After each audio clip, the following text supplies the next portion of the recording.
और जी बच्चे, क्या हाल चाल है? ठीक है, हाल चाल बताओ। कौन सी क्लास है आज? इस चैप्टर की चैप्टर नंबर 1 की कौन सी क्लास नंबर है ये? याद है? 5th क्लास है, याद है आपको पक्का? देख लीजिए कौन सी क्लास नंबर है, आपको याद हो तो। 4th हो गया, हाँ 5th क्लास नंबर। लिखिए क्लास नंबर, लिखिए पहले। क्लास नंबर लिखिए 5th।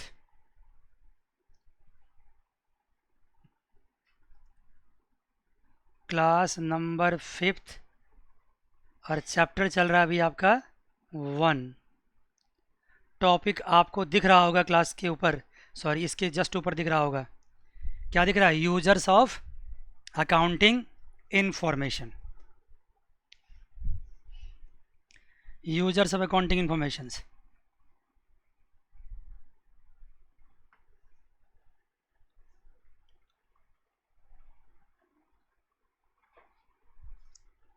देखो आ जाओ, क्या मतलब इसका है।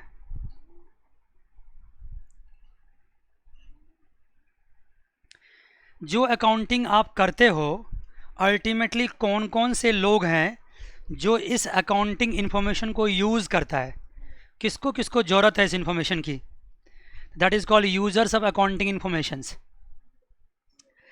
तो क्या होता है ना कि जो यूजर्स हैं वो दो तरह के यूजर्स हैं, एक है इंटरनल यूजर्स और दूसरा है external users.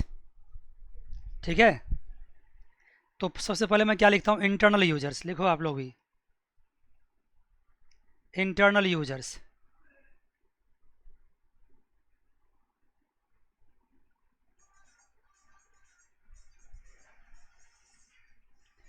Internal users. Internal users से क्या मतलब है सर?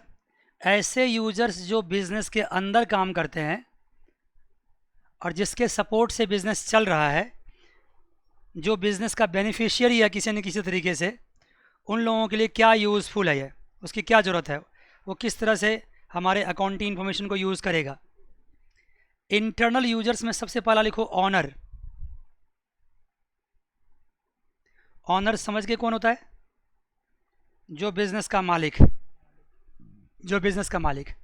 और बिजनेस का मालिक अकाउंटिंग इन्फॉर्मेशन को कैसे यूज़ करेगा, क्या ये बात बताने की है?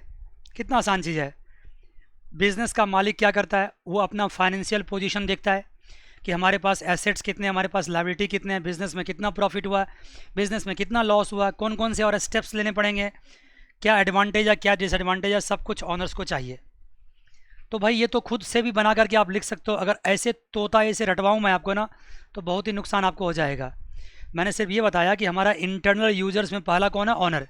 अब तुमको खुद लिखना है कि ऑनर्स को हमारे अकाउंटिंग इन्फॉर्मेशन की क्या ज़रूरत है, ऑनर किस तरह से अकाउंट को यूज़ करता है। भाई ऑनर जो होता है वो बिज़नेस का फाइनेंशियल पोजीशन पता करता है, फाइनल अकाउंट्स बनाता है, प्रॉफिट एंड लॉस अकाउंट पता करता है, लेजर्स बनाता है, सारी ज़रूरत तो ऑनर की ही होती है। अकाउंटिंग का मैक्सिमम यूज़ तो ऑनर ही करता है। आ जाओ जी, दूसरा मैनेजमेंट।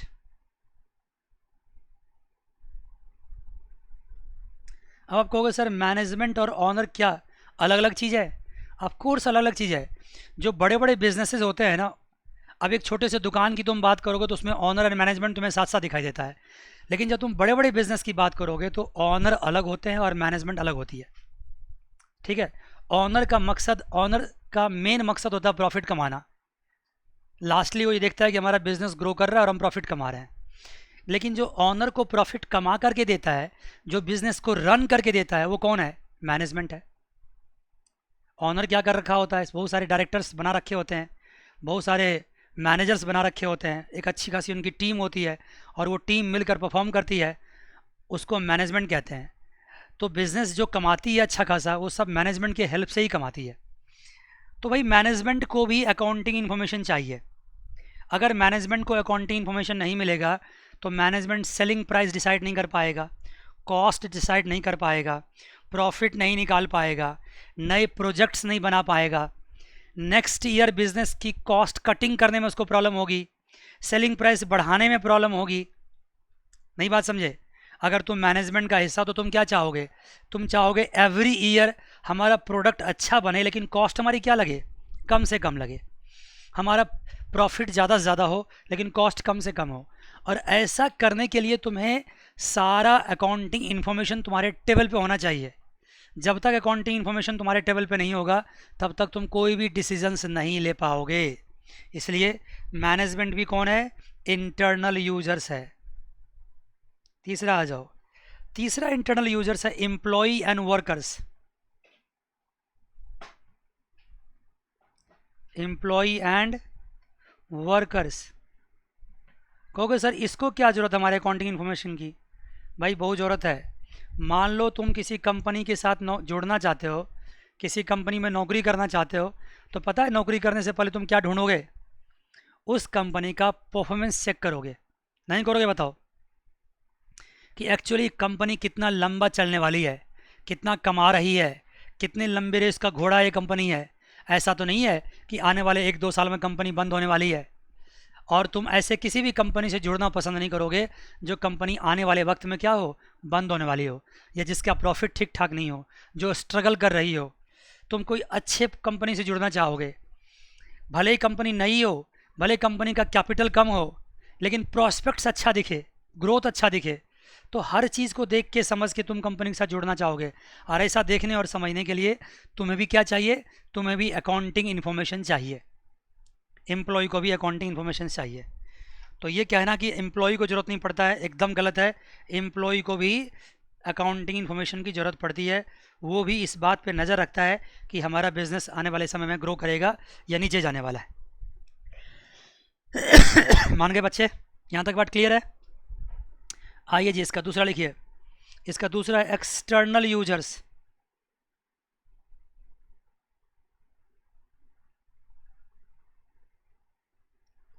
कौन है एक्सटर्नल यूजर्स भाई? हमारे बिजनेस से डायरेक्टली जुड़ा हुआ नहीं है, लेकिन हमारे बिजनेस से इनडायरेक्टली जुड़ा हुआ है। हाँ बिल्कुल, बिजनेस के अंदर रह के वो काम नहीं करता है, लेकिन बाहर से बिजनेस को काफ़ी सपोर्ट करता है।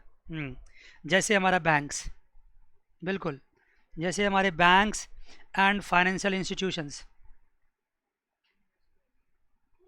बताता हूँ एक एक करके। And financial institutions, banks and financial institutions. दूसरा हमारा है इन्वेस्टर्स एंड पोटेंशियल इन्वेस्टर्स। मैं पहले लिख देता हूँ, फिर तुम्हें इसके बारे में डिस्कस करूँगा। Investors and potential investor. Investors and potential investors. तीसरा है creditors.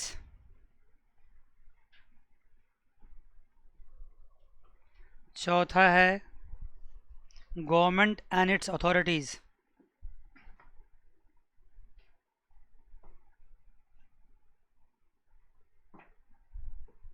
Government and it's authorities. पांचवा है, यहाँ लिख देता हूँ, रिसर्चर्स।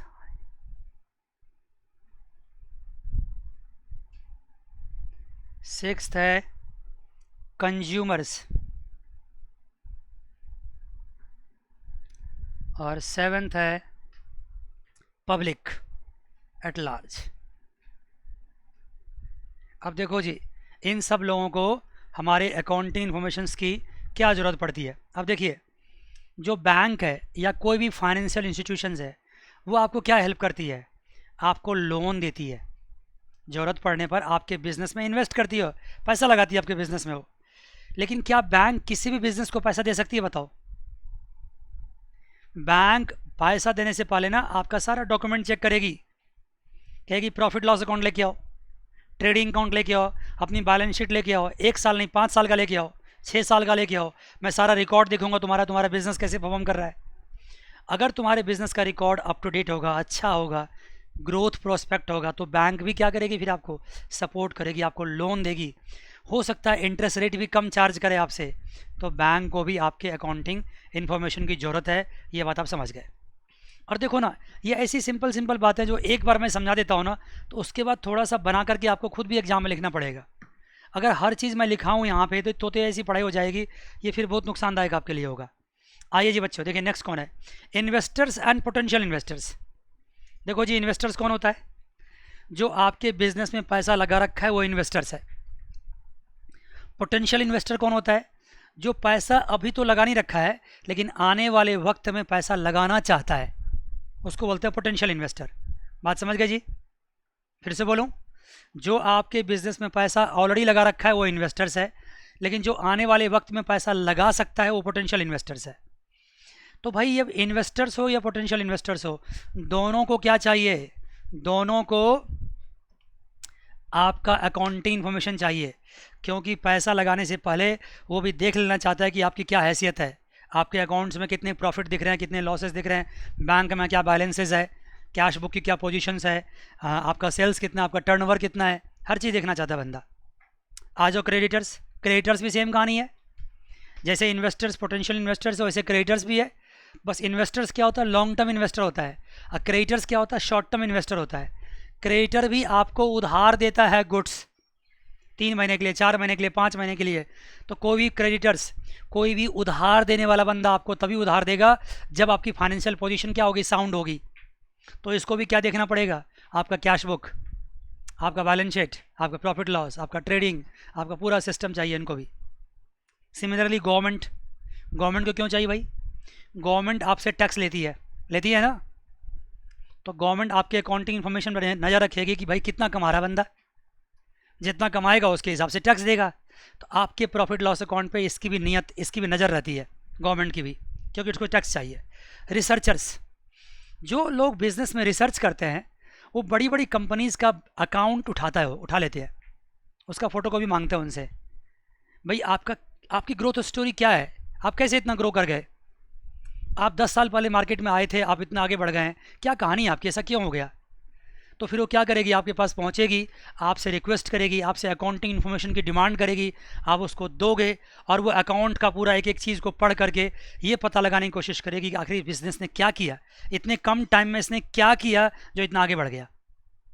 एक रिसर्चर को भी क्या चाहिए? आपके बिजनेस का अकाउंटिंग इन्फॉर्मेशन चाहिए, सो दैट कि वो रिसर्च कर सके और मार्केट के लिए एक फॉर्मूला तैयार कर सके, आम लोगों के लिए एक इक्वेशन तैयार कर सके कि भाई कोई बंदा अगर बिजनेस में ग्रो करना चाहता है तो कैसे ग्रो करेगा। तो रिसर्चर्स का भी ये रोल है।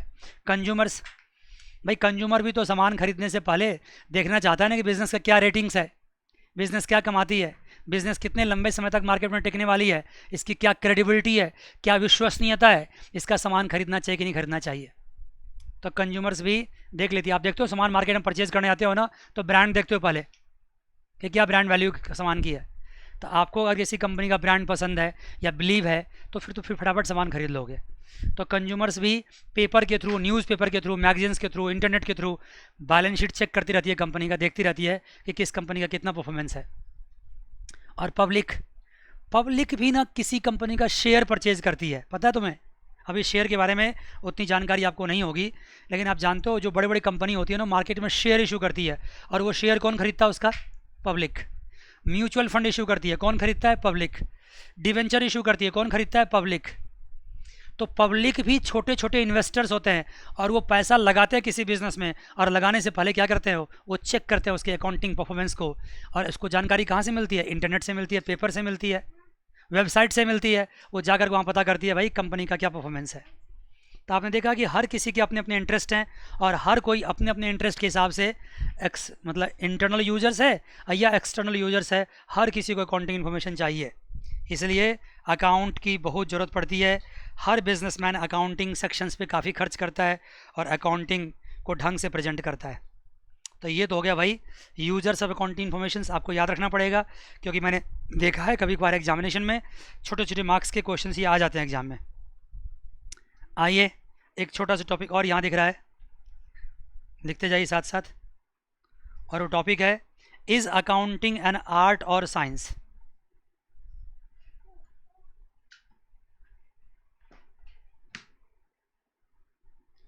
इज़ अकाउंटिंग एन आर्ट और साइंस। देखो जी बच्चों, आर्ट तो अकाउंटिंग है ही है, इसको साइंस क्यों कहता है मैं समझाता हूँ। देखो, अगर किसी भी सब्जेक्ट का कुछ प्रिंसिपल्स होता है, कुछ कॉन्सेप्ट्स होते हैं, ध्यान देना, किसी सब्जेक्ट का कोई प्रिंसिपल है, कोई कॉन्सेप्ट्स है, और उस प्रिंसिपल और कॉन्सेप्ट के बेसिस पे वो सब्जेक्ट बना हुआ है, तो वो ऑटोमेटिकली वो साइंस है। जैसे मैं फॉर एग्जांपल मैं देता हूँ आपको, आपने 9th-10th क्लास में पढ़ा होगा, न्यूटन्स लॉ पढ़ा होगा आपने, पढ़ा होगा। तो क्या था उसमें, एक लॉ था, किसी भी चीज़ को हम ऊपर उछालेंगे तो वो नीचे की तरफ आएगा, और किस वजह से आएगा, ग्रेविटेशनल फोर्स की वजह से आएगा। तो लॉ ऑफ ग्रेविटी था वहाँ पे, तो एक लॉ था ना वहाँ पे, उस लॉ के आधार पे उसका इंटरप्रिटेशन था ना, तो क्या हो गया, साइंस हो गया। सिमिलरली अकाउंटिंग में भी क्या होता है, कुछ प्रिंसिपल्स होते हैं, कुछ कॉन्सेप्ट्स होते हैं, कुछ लॉजिक होते हैं, कुछ रीजन्स होते हैं, उसके बेसिस पे अकाउंटिंग बनाई जाती है। भले ही वो प्रिंसिपल्स, वो कॉन्सेप्ट्स, वो लॉजिक मैन मेड होते हैं, वो नेचुरल नहीं होते। अगर वो नेचुरल होते तो फिर तो साइंस नेचुरल साइंस है, वो मैन मेड है। लेकिन मैन मेड होने के बावजूद भी अगर वो लॉजिकल है, अगर वो प्रिंसिपल है, अगर वो कंसेप्चुअल है, तो इसका मतलब ये सब्जेक्ट क्या है, साइंस है। तो ऑफकोर्स अकाउंटिंग भी क्या होता है, अकाउंटिंग में भी क्या होता है, प्रिंसिपल्स होते हैं। अकाउंटिंग में भी क्या होता है, काफ़ी सारे कॉन्सेप्ट्स होते हैं, ठीक है ना। एंड अकाउंटिंग में भी एक प्रॉपर एंड सिस्टमेटिक प्रेजेंटेशंस होती है, इसलिए अकाउंटिंग को भी क्या कहा जाता है, साइंस कहा जाता है। ठीक है। और अकाउंटिंग आर्ट भी है, क्योंकि अकाउंटिंग में रिकॉर्डिंग भी होती है, क्लासिफिकेशन भी होती है, समराइजिंग भी होती है फाइनेंशियल ट्रांजैक्शंस का। तो अगर इतने सारे स्टेप्स आप अकाउंटिंग में करते हो तो ये एक आर्ट वर्क है।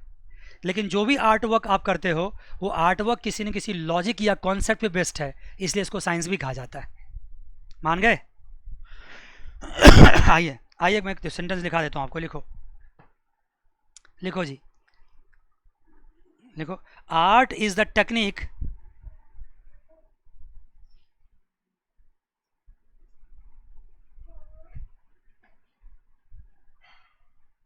art is the technique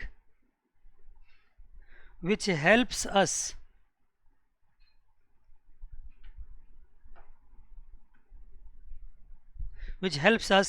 to achieve our desired objective, which helps us to achieve our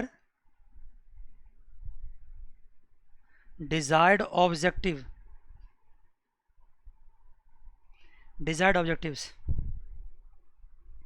Accounting is an art of, accounting is an art of recording, classifying. इन सब डेफिनेशंस को ज़्यादा चेंज नहीं किया जा सकता है, इसको एज इट इज लिखना पड़ेगा आपको। Art of recording, classifying and summarising.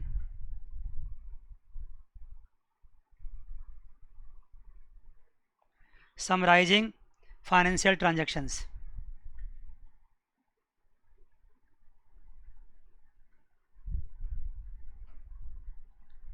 जब आपको थ्योरेटिकल बातें पूछी जाएगी, डेफिनेशंस पूछे जाएंगे, तो आपको कुछ याद भी करना पड़ेगा।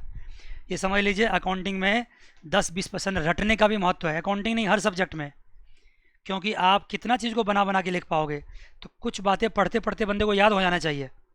ठीक है, राइट। अब लिखो आगे, any organised knowledge,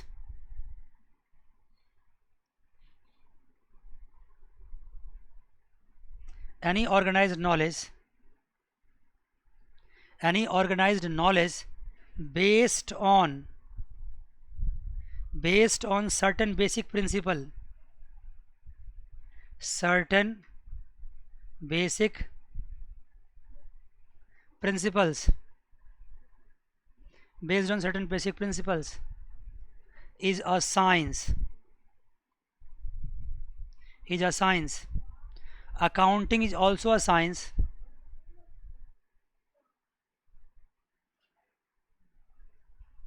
Accounting is also a science. Accounting also a science, as it is an organized knowledge. It is an organized knowledge. Organized knowledge based on certain basic principles.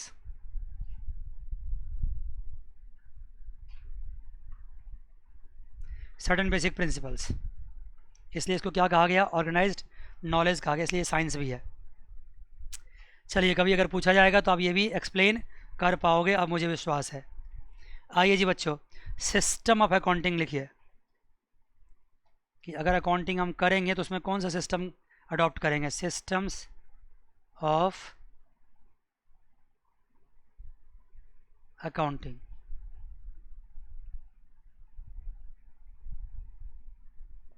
Systems of accounting देखिए, उसमें सबसे पहला system क्या है, लिखो double entry system. और इसके बारे में अभी हम ज़्यादा बात नहीं करेंगे, पूछो क्यों? क्योंकि इसके लिए अलग से चैप्टर भी आने वाला है, डबल एंट्री सिस्टम। लेकिन हल्का समझो क्या चीज़ होता है डबल एंट्री सिस्टम। देखो, मैं बहुत ही सिंपल एग्जांपल समझाता हूँ। जैसे मान लो तुम बिजनेस के लिए फर्नीचर परचेज करते हो, तो लिखो purchase furniture.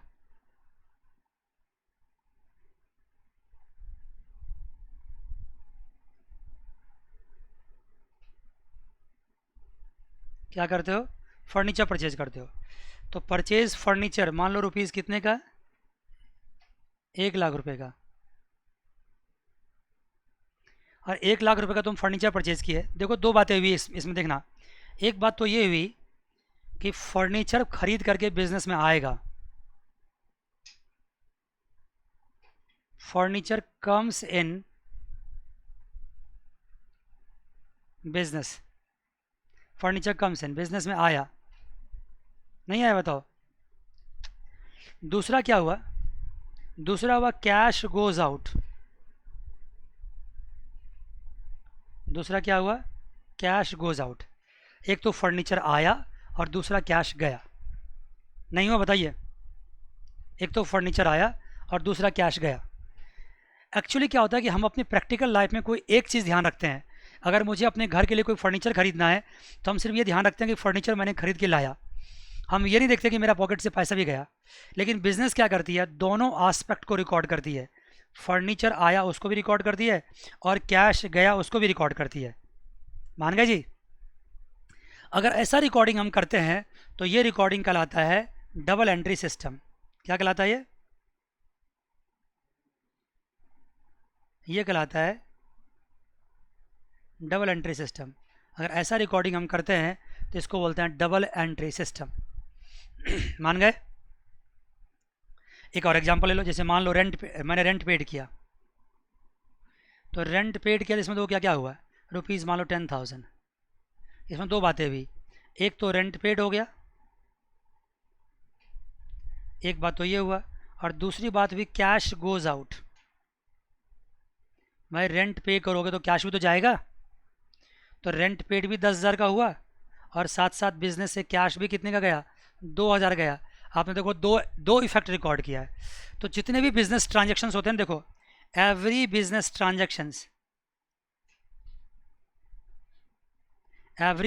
Transactions have double effect. क्या होते हैं उसके? Double effects. हाँ, उसी को recording of both the effects. Both the effects is called what? Is called double entry system. क्या कहलाता है?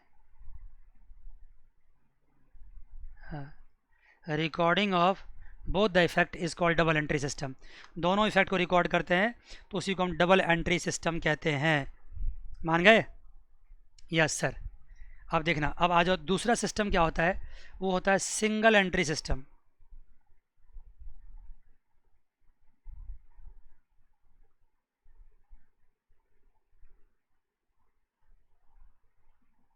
Single entry system just like double entry system में दो डबल रिकॉर्डिंग्स होते हैं। एक ही इफेक्ट के दो रिकॉर्डिंग्स होते हैं। सॉरी, एक ट्रांजैक्शन के दो इफेक्ट होते हैं और दोनों इफेक्ट को हम रिकॉर्ड करते हैं। सिमिलरली क्या होता है सिंगल एंट्री सिस्टम में, इसको इनकम्प्लीट रिकॉर्ड्स भी कहते हैं। इसको इनकम्प्लीट रिकॉर्ड्स भी कहते हैं। देखो, डबल एंट्री सिस्टम होता तो बड़ा अच्छा है, लेकिन वो खर्चीला होता है। उसमें फिर आपको अकाउंटेंट का या पूरा सिस्टम बना के रखना पड़ेगा आपको, तभी डबल एंट्री सिस्टम पे आप काम कर पाएंगे। तो बड़े बड़े बिजनेसमैन जो होते हैं, जिसकी वॉल्यूम ज़्यादा है, जिसका टर्नओवर ज़्यादा है, वो तो डबल एंट्री सिस्टम मेंटेन कर लेता है। लेकिन जो छोटे छोटे बिजनेसमैन है, छोटा शॉपकीपर्स है, छोटा ट्रेडर्स है, उसके लिए डबल एंट्री सिस्टम मेंटेन कर पाना पॉसिबल नहीं होता है। नहीं समझे? तो फिर वो क्या करते हैं, वो सिंगल एंट्री सिस्टम पर चले आते हैं। इनकम्प्लीट रिकॉर्ड्स मतलब वो रिकॉर्डिंग तो करते हैं, कुछ ना कुछ अकाउंटिंग में लिखना तो पड़ता है उनको, लेकिन वो सारी बातें नहीं लिखते हो। जितनी ज़रूरत की चीज़ें होते हैं उतने ही लिखते हैं, सिर्फ जितनी ज़रूरत की बातें होते हैं सिर्फ उतना ही लिखते हैं, इसलिए इसको इनकम्प्लीट रिकॉर्ड्स बोलते हैं। सर ज़रूरत की चीज़ें क्या होती है? देखो ये क्या करते हैं, ये सिर्फ अभी मैं आपको इतना बताना नहीं चाहिए, मैं बता देता हूँ फिर भी। ये जितने पर्सनल अकाउंट्स होते हैं ना, अभी तुम्हें नहीं पता है पर्सनल अकाउंट क्या होता है, बस ये पर्सनल अकाउंट की रिकॉर्डिंग करता है और साथ साथ ये कैश बुक की रिकॉर्डिंग करता है। समझ गए? जितने भी पर्सनल अकाउंट्स होते हैं उनकी रिकॉर्डिंग करता है और ये कैश बुक की रिकॉर्डिंग करता है, और कोई रिकॉर्डिंग नहीं करता ये। मतलब फर्नीचर अकाउंट नहीं बनाता, मतलब बिल्डिंग अकाउंट्स नहीं बनाता, इतने सारे डबल एंट्री सिस्टम ये नहीं करता है, इसलिए इसको बोला गया इनकम्प्लीट रिकॉर्ड्स। इसको सिंगल एंट्री सिस्टम भी कहते हैं, लेकिन सिंगल एंट्री सिस्टम से ज़्यादा अच्छा नाम क्या है? Incomplete records. क्यों? क्योंकि सिंगल एंट्री सिस्टम से ऐसा लगता है जैसे मान लो कि हर ट्रांजैक्शन का हाफ हाफ एंट्री हम पास करते हैं। समझ गए? जैसे मान लो यहाँ पे 2 इफेक्ट हुआ था तो हमने एक इफेक्ट रिकॉर्ड किया होगा, यहाँ पे 2 इफेक्ट हुआ था तो हमने एक इफेक्ट रिकॉर्ड किया होगा। ऐसा जरूरी नहीं है, इसलिए सिंगल एंट्री सिस्टम इसका ज़्यादा अच्छा नाम नहीं है, ज़्यादा अच्छा नाम इसका इनकम्प्लीट रिकॉर्ड्स है।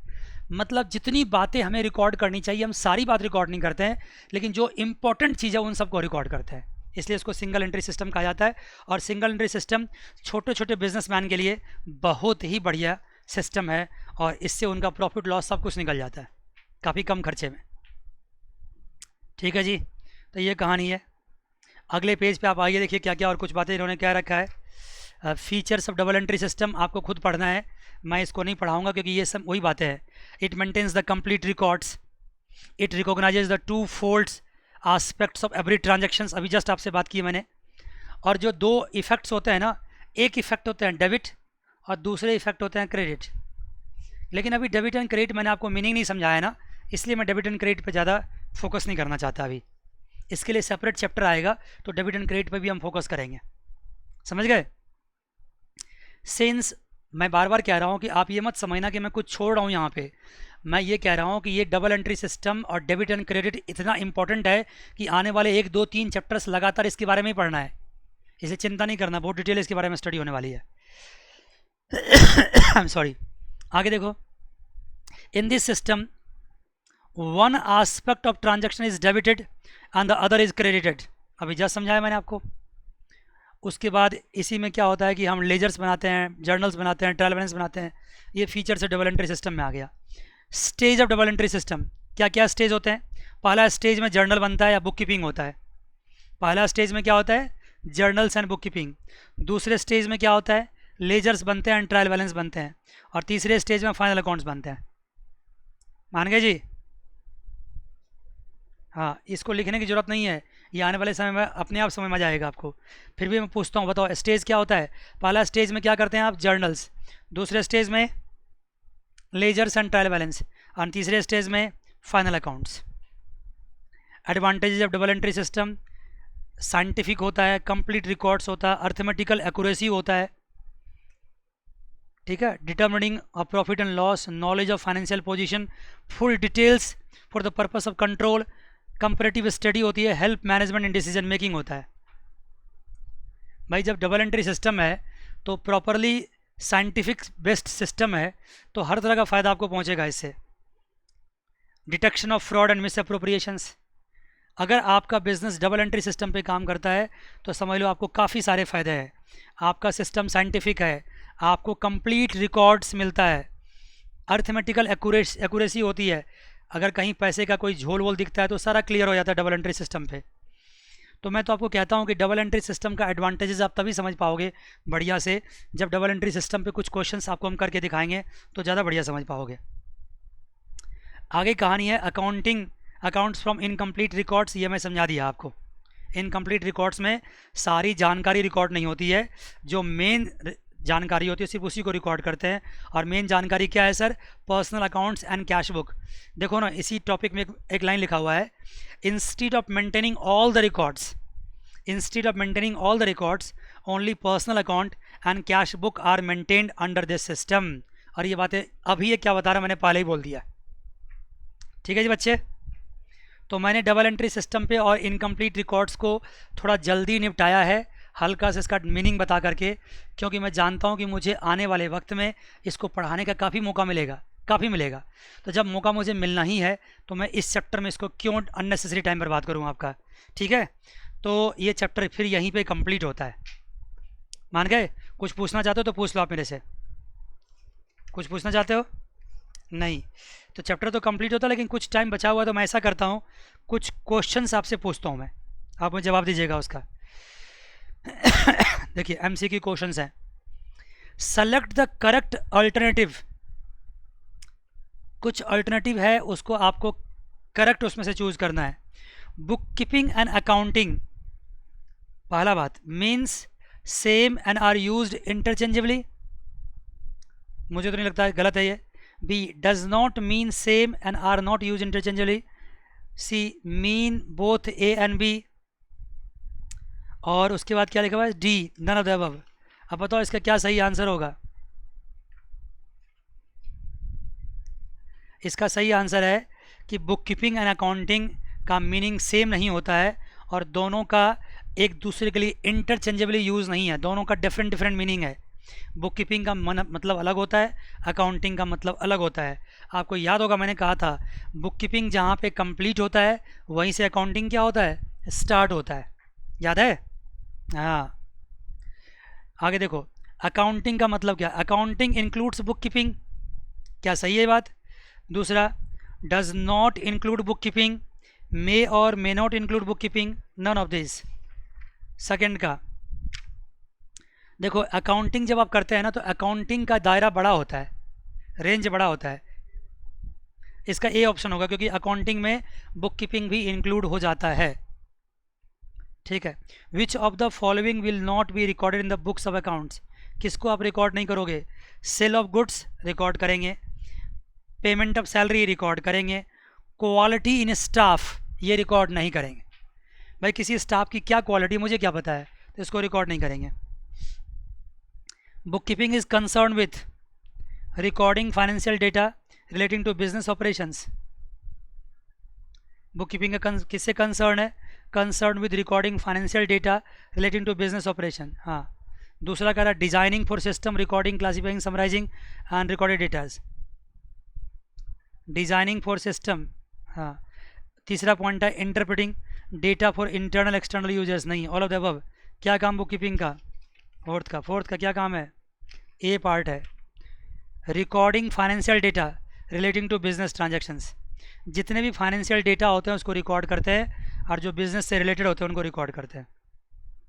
आगे है which is the last step of accounting as a process of information, क्या लास्ट है?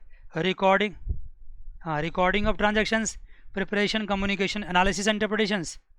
हाँ, यस, एनालिसिस। सी क्यों होगा? डी होगा ना। कौन सा? फिफ्थ का कम्युनिकेशन। हाँ, एनालिसिस इंटरप्रिटेशन पहले हो जाता है, कम्युनिकेशन लास्ट में होता है। हाँ, sixth point, basic function of financial accounting is to what, क्या बेसिक फंक्शन है उसका? Record all business transactions. Basic function of financial accounting, financial accounting का बेसिक फंक्शन क्या है? Record all business transactions, interpret financial data, assist the management, none of this. पहला ही basic function जाएगा तो वहीं पे आएगा, ए में ही आएगा। हाँ, transactions are posted into ledgers account from what, अगर तुम लेजर में पोस्ट करते हो तो कहाँ से करते हो? जर्नल से करते हो। Which of the following is not business transactions, कौन सा बिजनेस ट्रांजैक्शन नहीं है? आप चुन लीजिए इसमें। डी पॉइंट नहीं है। डी क्यों नहीं है? Purchase LCD for personal use, अगर पर्सनल यूज़ के लिए, नहीं, purchase of purchase of LCD for personal use ये बिजनेस ट्रांजैक्शन नहीं है, क्योंकि आपने पर्सनल यूज़ के लिए एलसीडी परचेज किया है, अपने घर के यूज़ के लिए, आपने बिजनेस के लिए परचेज नहीं किया है। Which of the following transactions will not be recorded in the books of account, किसको आप बुक्स ऑफ अकाउंट में रिकॉर्ड नहीं करोगे? Paid purchase LCD for personal use, paying the amount from personal bank account, बिल्कुल एक को record नहीं करोगे। आपने एलसीडी परचेज किया अपने यूज़ के लिए और अपने पर्सनल अकाउंट से पेमेंट कर रहे हो, तो इसका बिजनेस से क्या मतलब है? Accounting does not show realisable value of the business, accounting does not show the realisable value of the business, it is an what, क्या लिमिटेशन ऑफ अकाउंट, लिमिटेशन है, ऑफ कोर्स लिमिटेशन है। तो बेटा जान इस तरह से बहुत सारी बातें इसमें है, बहुत सारे ऑब्जेक्टिव क्वेश्चंस हैं, उसके बाद शॉर्ट टाइप क्वेश्चंस हैं, एंड इस तरह से आप अगर कुछ क्वेश्चंस कर लेंगे ना तो आपका बेसिक्स बहुत ही ज़्यादा स्ट्रॉन्ग हो जाएगा। तो इस प्रकार आपका चैप्टर 1 कंप्लीट हो चुका है। हाँ ठीक है बच्चे, अगली क्लास में मिलते हैं नए चैप्टर के साथ। ठीक है बच्चे, God bless you all, take care, bye bye and see you.